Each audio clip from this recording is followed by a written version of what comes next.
Hi Jay. Now we have our third video in the series, in the Pongal series. Let's look at the synthetic long option with the same ticker, maybe Intel again. So let's jump into it.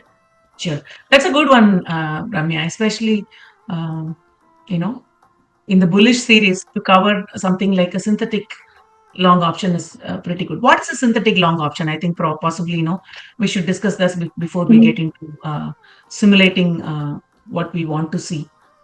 Number one, how do you play the bullish strategy? You can either buy 100 shares of Intel, right?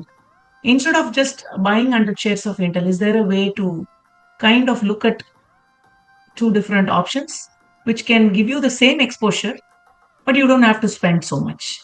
So that's what a synthetic long option comprises of a sell put and a buy call. Both of them are bullish, and if you enter that, then it becomes a synthetic long option. And when you enter it at the same strike, technically it will give you 100 delta, because whatever delta that you choose, whatever strike that you use for sell put, if you choose the same strike, the sum of the delta for these two option contracts is going to be close to 100, if not the exact 100 value.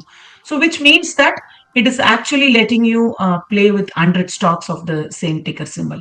So now that since we discussed Intel all along in our previous videos, let's try and simulate a synthetic long option on Intel itself. Do you have any date in mind for synthetic long option?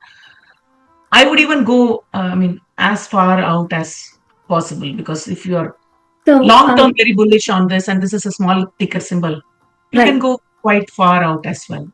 Yeah, so since we're simulating this is as similar to holding a stock, and typically we want to hold stock for the long term. So maybe we can take the close to whatever is the farthest out expiration or something close to that. That's great, Ramya. So, like you rightly said, this is ultimately like owning 100 stocks, right? The farthest that is available for Intel with respect to option is January 2028. It is almost like, 2 years. And since we are very quite bullish, I want to go a little out of the money from the current strike, because the assignment as far out as 2028 is not likely to happen immediately, because people will want to hold it, right? So if I choose 55 as a strike, so the put will earn me around 1630. And then like I told you, we need to choose the same strike for our buy call option as well. If you choose that, and that is costing me somewhere around $1,395. What does this actually mean? If you actually see this together, this has this is stopping at 57 here, but it can go to, this has an unlimited gain potential, meaning that both of these legs are bullish strategies. Right. And then the sell put has a limited gain possibility, right? Whereas the buy call, if Intel, let's say, goes to $100 by next year, 2027, or you can even book 3,600. It can, this is unlimited in the sense, because this is an open buy call, right? So technically what this means is you're actually risking a maximum of $1,765. This 1,765 is basically because if you're willing to take the assignment on the put side, this buy call is completely funded by the credit that you have received on the short put. The short made you got you around 1,630, and then the buy call is costing you $1,395. Right.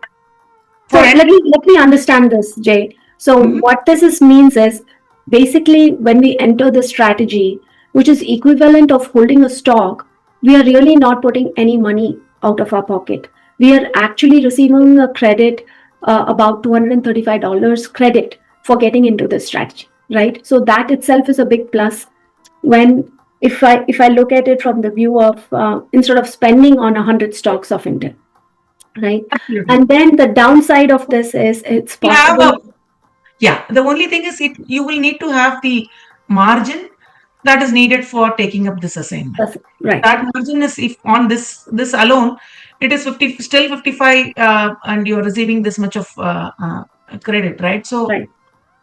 the margin is still limited to the max of 5,500 minus 1,630, right? That And is margin also, holding if this. Intel were to go down, since we have really not spent money to do the buy call, our downside is by Jan 2028, if Intel is not at 55, we will get assignment on it. But our assignment cost would be 55 minus the evaluation price of 1630. We'll get assigned at about 30, 29 or 40, something. 40, sorry. Yeah, not $39, $40. Yeah. $39, $40, which is okay too. And then you can write a covered call on that. So technically, you're playing with house money. But yeah, when you enter this, I would say that no, I will probably not assume that it will go down. When you enter this, because when you're entering this two-leg option with short put and a buy call, it's a completely bullish strategy, and you're going far out to 2028. So you're okay to take the assignment, but you're very, very bullish on Intel as a stock, and it can give you unlimited gain potential since you have the buy call, which is like open ended. Short put has the limited max profit potential, but even if it goes to, let's say, 180, I mean, I'm just hypothetically saying, you will still be able to capture the entire profit. Right.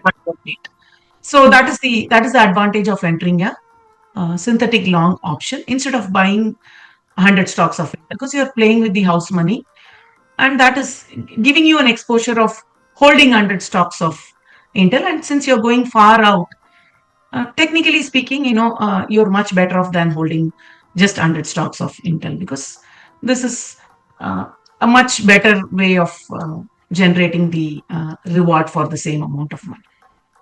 Hope that's useful. Ramya. Yeah. Thank you, Jay. And we'll be back with our last in the series for Pongal. Absolutely.